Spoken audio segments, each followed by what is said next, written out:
Nearly a week after the election, more polling stations have been confirmed to have run short of ballots on election day. The number now stands at 91, more than 40 higher than previously announced.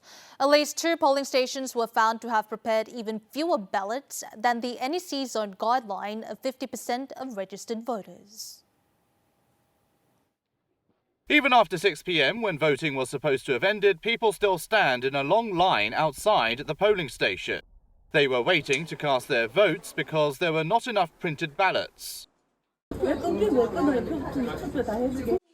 National Election Commission newly announced that the unprecedented ballot shortage occurred at 91 polling stations nationwide. Last Friday, the NEC said 50 polling stations ran out of ballots, but just 3 days later, the number rose by 41, nearly doubling. The number of polling stations where voting was suspended due to ballot shortages for as short as 4 to 5 minutes and as long as more than 100 minutes also rose with each announcement, from 14 on the election day to 22 on June 5th and then to 26 on Monday night.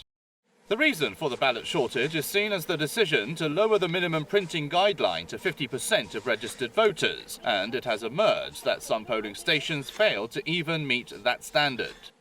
One polling station in Seoul's Songpa-gu district and one in Gangnam-gu district prepared ballots for only 43 to 45% of registered voters.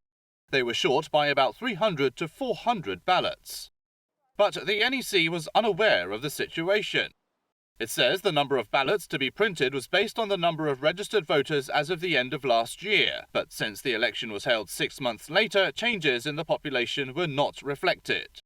An NEC official said the number of ballots had not been compared with the number of actual voters, admitting loopholes in the preparation process.